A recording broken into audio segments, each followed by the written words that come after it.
పాలన తీరు చూస్తుంటే ముఖ్యమంత్రికి కానీ మంత్రులకు కానీ కనీస విషయ పరిజ్ఞానం లేదనేటువంటిది ఇప్పటికే తేటతెల్లమైంది. ఒక్క విషయంలో కాదు, రాష్ట్రాన్ని పరిపాలించేటువంటి శక్తి కానీ, అవగాహన కానీ, అనుభవం కానీ, విషయ పరిజ్ఞానం ఒక సబ్జెక్టును దాన్ని చర్చించడం నిర్ణయించుకున్నది కానీ దానికి సరిపడే జ్ఞానం లేదు. ఉన్నటువంటి మంత్రులు కూడా ఆల్మోస్ట్ అదే కేటగిరీ చెందినట్టునే రుజువవుతుంది.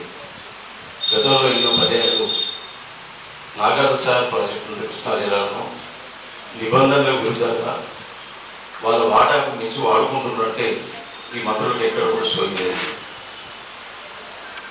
వాళ్ళకు కావాల్సినటువంటి వాటాకాన్ని ఎక్కువ వాడుకొని అదనంగా నీళ్లు దోసుకోకపోతుంటే కూడా నిమ్మకు నీరెత్తినటువంటి ఈ మంత్రులు, నీటిపారుదల శాఖ మంత్రి, ముఖ్యమంత్రి వాళ్ళకి అవగాహన లేదు.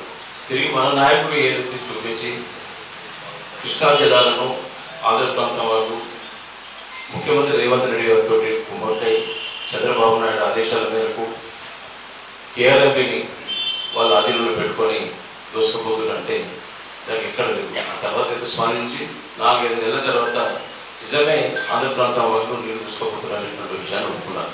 వీళ్ళకు ఒక విషయం మీద పరిజ్ఞానం లేదు, దానికి అంతకన్నా నిదర్శనం వేరే అవసరమే లేదు. సరే, ఆచరణ సాధ్యమైనటువంటి హామీలు ఇచ్చి ప్రజలను నమ్మించి అధికారంలో వచ్చినాం. ప్రజలు మీకు మ్యాండేట్ ఇచ్చినాం. ఉన్న వనరులు ఏమున్నాయి, మనం ఏం చేయగలుగుతాం ఈ ప్రజానీకానికి అని చెప్పి స్పష్టంగా ఇప్పటికైనా గుర్తు తెలుసుకొని నేను ఇది చేయగలుగుతాం, ఇది చేయలేమని చెప్పాల్సినటువంటి పరిస్థితిని దాటేసి ప్రతిపక్షాల మీద దాడి చేసి కాలం వెళ్ళపుచ్చుకునేటువంటి ప్రయత్నం తప్ప ప్రజలకు ఏదైనా పరిపాలన అందించి ఎంతో కొంత చేద్దామనేటువంటి చిత్తశుద్ధి వరకు ఉన్నట్టు ఎక్కడ కనపడడం లేదు. అన్ని డైవర్ట్ పాలిటిక్స్, ప్రజల దృష్టిని ఎప్పటికప్పుడు మరల్చేటువంటి ఉద్దేశం తప్ప వేరే కనపడడం లేదు. కొద్ది రోజులు కాళేశ్వరంలో అవినీతి అన్నారు.